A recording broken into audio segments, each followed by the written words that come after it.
Hey everyone, we hope आप सभी बहुत अच्छे होंगे, सेफ होंगे। गाइस, लास्ट लेक्चर में हमने आप लोगों से बैलेंस शीट के सभी टॉपिक्स के बारे में डिस्कस कर लिया था और बैलेंस शीट हमारी खत्म हो गई थी। और आज हम एक बहुत important topic that is statement of profit and loss वो लेकर आए हैं, क्योंकि मैंने आपको बताया था अगर आपको बैलेंस शीट आती है और statement of profit and loss आता है तो आप इजिली 20 मार्क्स ले पाएंगे। तो आज हम स्टार्ट कर रहे हैं statement of profit and loss. तो चलिए गाइस, स्टार्ट करते हैं आज का लेक्चर। Let's start.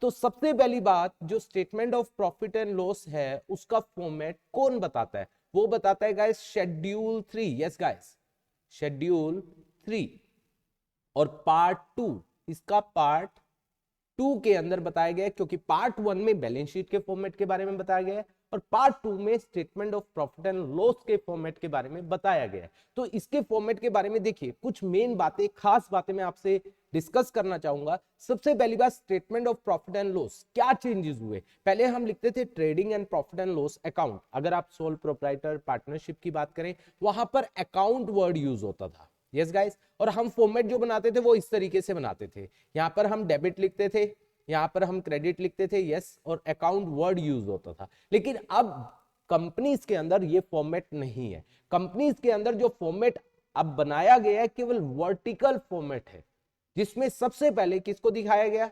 रिवेन्यू को, इनकम्स को। फिर किसको दिखाया गया? एक्सपेंस को। फिर रिवेन्यू में से एक्सपेंस को माइनस किया गया, प्रॉफिट्स आया, फिर टैक्स माइनस किया और ये आ गया प्रॉफिट आफ्टर टैक्स। तो ये फॉर्मेट अब हमारा किसके अंदर? कंपनीज के अंदर बनाया जाएगा। ये बात आपको क्लियर होनी चाहिए। ऑलराइट गाइस, अब देखिए इससे आगे की इंपॉर्टेंट बात, हम statement of profit and loss के साथ वर्ड यूज करते हैं फॉर द ईयर एंडेड, क्योंकि जो हम statement of profit and loss बनाते हैं वो पूरे साल के लिए बनाते हैं। पूरे साल का प्रॉफिट और लॉस निकालते हैं। बैलेंस शीट एक पर्टिकुलर पॉइंट ऑफ टाइम पर बनाई जाती है, इसीलिए उसके साथ वर्ड यूज होता है एज एट, और यहां पर वर्ड यूज होता है फॉर द ईयर एंडेड। तो ये बात आपको ध्यान रखनी है। चलिए इसके बाद इसके देखिए कॉलम कौन कौन से है। पहला है पर्टिकुलर, ठीक है गाइस। उसके बाद नोट नंबर, ये आपको मैंने लास्ट लेक्चर में जब बैलेंस शीट के बारे में बात की थी तब भी बताया था कि अब statement of profit and loss के फेस पर केवल एक ही अमाउंट शो किया जाएगा, उससे रिलेटेड जितनी भी एक्सप्लेनेशन है वो नोट्स टू अकाउंट में होगी। ठीक है, मान लीजिए रिवेन्यू फ्रॉम ऑपरेशन की बात करें, सेल की बात करें, सेल है, सेल रिटर्न है। अब सेल एक अलग फिगर है, सेल रिटर्न एक अलग फिगर है, उससे नेट सेल आएगी वो एक अलग फिगर होगा। वो सब एक्सप्लेनेशन कहां पर शो होगी? नोट्स टू अकाउंट में। सेम अदर इनकम में बहुत सारी इनकम हो सकती है, लाइक आपको रेंट मिल रहा है, इंटरेस्ट मिल रहा है, डिविडेंड मिल रहा है, तो बहुत सारे फिगर्स हो सकते हैं। उनका केवल टोटल करके जो एक फिगर आएगा वो statement of profit and loss के पेज पर शो किया जाएगा। तो ये सारी एक्सप्लेनेशन कहां होगी? ये सब एक्सप्लेनेशन नोट्स टू अकाउंट में होगी और उनकी नंबरिंग की जाएगी। वो नंबरिंग नोट नंबर में यहां पर लिखी जाएगी। मान लीजिए पहला हमने नोट्स टू अकाउंट में नंबर दिया 1, किसके लिए? Revenue from operation. तो रिवेन्यू फ्रॉम ऑपरेशन से जितनी भी से रिलेटेड जितनी भी एक्सप्लेनेशन है वो नोट नंबर 1 में होगी और हमने 1 यहां पर शो कर दिया। और उससे रिलेटेड एक अमाउंट यहां पर क्या किया जाएगा? शो। देखिए ये कब का है? Figure for current reporting period and figures for previous reporting period, मतलब इस साल का और पिछले साल का। बैलेंस शीट में हमने वर्ड यूज किया था figure as at the end of, क्योंकि वो पर्टिकुलर पॉइंट ऑफ टाइम के लिए होता है, और यहां पर यूज कर रहे हैं फिगर 4। तो ये चेंजेस है गाइस, ये आपको ध्यान रखने हैं। तो फिगर 4 मतलब पूरे साल का, करंट रिपोर्टिंग पीरियड में हमारे फिगर्स कितने रहे हैं पूरे साल में वो बता रहे हैं। वो बात कर रहे हैं figures as at the end of, कि एंड में उस समय क्या फिगर है। गाइस क्लियर है? इसके बाद हमारे पास देखिए ये दोनों हो गया, ये हो गया करंट ईयर, ये हो गया प्रीवियस ईयर। इसके बाद सबसे इंपॉर्टेंट चीज जो अब हम डिस्कस कर रहे हैं, बहुत ध्यान से सुनना है आपको। सबसे पहली आ रही है रिवेन्यू फ्रॉम ऑपरेशन। इसके अंदर क्या आता है? जिस चीज में आप डील करते हैं, जिस चीज का आपका बिजनेस है, उससे रिलेटेड जो भी आप सेल कर रहे हैं, ठीक है, वो इसके अंदर आता है। रिवेन्यू फ्रॉम ऑपरेशन का मतलब क्या है? नेट ऑफ सेल्स रिटर्न, मतलब सेल जिस चीज में डील कर रहे हो उसमें से सेल रिटर्न आपने क्या किया? माइनस जो अमाउंट आया, that is called net of cell return. इसे बोला जाएगा रिवेन्यू फ्रॉम ऑपरेशन। मान लीजिए आप सर्विसेज दे रहे हो, तो नेट ऑफ जो सर्विसेज जो आपका अमाउंट आएगा, नेट अमाउंट, उसे क्या बोला जाएगा? Revenue from operation. तो एक बात आपको एक बताना चाहूंगा जो बहुत इंपॉर्टेंट है, रिवेन्यू फ्रॉम ऑपरेशन एक नेट फिगर है, मतलब इसमें से सेल रिटर्न वगैरह सब माइनस हो चुकी है, ठीक है गाइस। तो ये सब explanation you are going to show in notes to account, ठीक है, मैं बता चुका हूं।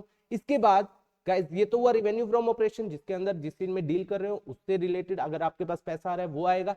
दूसरा हम बात कर रहे हैं अदर इनकम, बाकी सारी की सारी अदर इनकम्स जो आपको रेकरिंग नेचर पर मिल रही है, लाइक आपको इंटरेस्ट मिल रहा है, आपको रेंट मिल रहा है, आपको डिविडेंड मिल रहा है, gain on sale of fixed asset है, gain on sale of machine है, फिक्स्ड एसेट में तो सभी आ गए, gain on sale of investment है, मतलब कोई भी इनकम जो आपको रेकरिंग नेचर पर मिल रही है या कोई भी गेन हो रहे हैं तो वो सब अदर इनकम में क्या किए जाएंगे, शो किए जाएंगे, ठीक है गाइस। इसके बाद हमारे पास इन दोनों को ऐड करके आएगा टोटल रिवेन्यू, किसको, रेवेन्यू फ्रॉम ऑपरेशन और अदर इनकम, इसे बोला जाएगा टोटल रिवेन्यू। और इसको थर्ड यूज किया गया, देखिए इसको फर्स्ट, इसको सेकंड, इसको थर्ड, 1 + 2, ऑलराइट गाइस। इसके बाद फोर्थ आता है दैट इज एक्सपेंस। अब हमने रिवेन्यू की तो बात कर ली जिससे पैसा आ रहा है, अब हम बात करेंगे एक्सपेंस। अब बहुत ध्यान से समझना, देखिए एक्सपेंस के अंदर सबसे पहला आता है कॉस्ट ऑफ मटेरियल कंज्यूम। पहली बात, ये मटेरियल किसके बारे में बात कर रहा है, ये मटेरियल बात कर रहा है रॉ मटेरियल, ठीक है। मान लीजिए अपना आपका मैन्युफैक्चरिंग का काम है तो रॉ मटेरियल की बात कर रहा है, तो कॉस्ट ऑफ मटेरियल कंज्यूम, ये क्या कहता है, that is opening stock consume, कितना कंज्यूम किया। मैं एक एग्जांपल लेता हूं, आप उसका आंसर करना, ठीक है। आपके पास ईयर की बिगनिंग में जो मटेरियल था वो 10 लाख था, ठीक है। आपने through out the year 50 lakh का और परचेज कर लिया, आपके पास 10 लाख था स्टार्टिंग में, 50 का आपने और परचेज कर लिया और 20 का आपका बचा हुआ है एट द एंड में। अब बताओ आपने कितना कंज्यूम किया, भैया 10 स्टार्टिंग में था, 50 और ले लिया, 60 का हो गया, 20 का बच गया, तो हमारा 40 लाख हमने कंज्यूम किया। तो आपने क्या किया, ओपनिंग स्टॉक को परचेजेस में क्या किया, ऐड, माइनस किया क्लोजिंग को। तो हम कॉस्ट ऑफ मटेरियल कंज्यूम कैसे निकालते हैं, तो ओपनिंग रॉ मटेरियल जो आपके पास है plus purchases minus closing raw material, closing stock of raw material. तो opening stock plus purchases net of purchases minus closing stock of raw material. I hope ये बात आपको समझ आई होगी। तो कॉस्ट ऑफ मटेरियल कंज्यूम ऐसे निकाला जाता है। दूसरा purchase of stock in trade, ये क्या बात कर रहा है, ध्यान से सुनो, that is very important. Stock in trade का मतलब क्या है कि जिसको आप जिस चीज में डील करते हो उसको आप जैसा खरीदते हो वैसा बेच रहे हो, मतलब उनमें कोई भी चेंजेस नहीं है। अगर उनमें चेंजेस हुए तो वो रॉ मटेरियल बन जाएगा, ऑलराइट गाइस। तो स्टॉक इन ट्रेड मतलब जैसा खरीद रहे हो वैसा बेच रहे हो, उसको हमने जो परचेज किया वो यहां पर क्या किया जाएगा, शो किया जाएगा। इसके बाद that is very important, third point, change in inventory of finish goods, work in progress and stock in trade, ठीक है। ये चेंज इन इन्वेंट्री, पहली बात चेंज इन इन्वेंट्री का मतलब यहां पर क्या है, opening inventory minus closing inventory. ये बात ध्यान रखिए, ओपनिंग माइनस क्लोजिंग है, क्लोजिंग माइनस ओपनिंग नहीं है, opening minus closing. Opening inventory में से क्लोजिंग को माइनस करेंगे, किसकी, फिनिश गुड की है तो opening inventory of finish good minus closing inventory of finish good, opening inventory of work in progress minus closing inventory of work in progress, और opening inventory of stock in trade minus closing inventory of stock in trade. Again जो ये सब करेंगे opening minus closing, ये सब कहां होगा, notes to account में। यहां केवल statement of profit and loss के फेस पर केवल एक ही अमाउंट शो किया जाएगा और वो अमाउंट कहां से निकलेगा, नोट्स टू अकाउंट से। तो ये हो गया, आपको ये भी थर्ड पॉइंट समझ आया होगा। इसके बाद नेक्स्ट आता है that is employees benefit expense.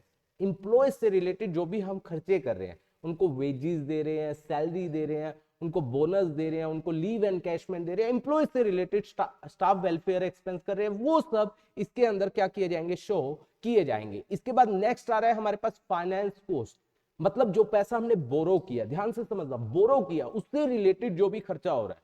मान लीजिए हमने लोन लिया, लोन से रिलेटेड इंटरेस्ट दे रहे हैं, ठीक है, लोन से रिलेटेड हम लोन लेने में कोई प्रोसेसिंग चार्जेस आए वो दे रहे हैं, तो ये सब फाइनेंस कॉस्ट में आता है। और क्या आता है, जैसे discount on issue of debenture, इसको हम राइट ऑफ करते हैं, loss on issue of debenture उसको राइट ऑफ करते हैं।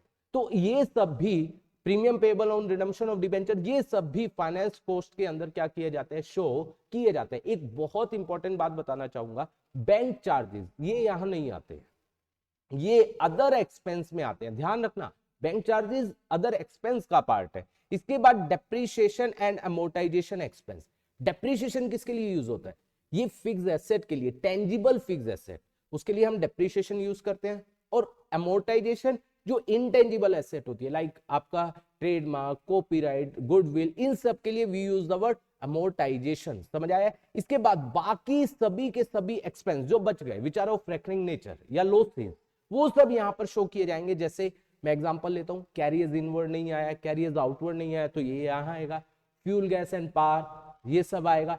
फैक्ट्री का रेंट, फैक्ट्री की इलेक्ट्रिसिटी बिल्स, बाकी सभी बचे हुए एक्सपेंस टोटल अदर एक्सपेंस में क्या किए जाएंगे, शो किए जाएंगे, चाहे वो डायरेक्ट हो चाहे वो इनडायरेक्ट हो। गाइस क्लियर है? तो इससे आपका टोटल एक्सपेंस आ जाएगा। इन सब एक्सपेंस को आपने ऐड ऑन कर लिया, सब टोटल एक्सपेंस आ गया। अब ध्यान से सुनना गाइस, ऊपर यहां पर थर्ड में हमने क्या निकाला था, देखिए थर्ड में हमने टोटल रिवेन्यू निकाला था, यहां पर टोटल एक्सपेंस आ गया, सॉरी ये टोटल एक्सपेंस आ गया। अब इसमें से टोटल रिवेन्यू में से टोटल एक्सपेंस को माइनस करेंगे, third minus fourth, that is profit before tax. Alright guys, इसके बाद टैक्स को क्या करेंगे, माइनस, जो इस साल का टैक्स है, जिसे हम क्या बोलते हैं गाइस, जिसे हम बोलते हैं प्रोविजन फॉर टैक्स। क्योंकि एक्चुअल टैक्स तो हमें कब पता चलता है, अगले साल 30 सितंबर को, 31 जुलाई को जब रिटर्न फाइल होती है तब पता चलता है।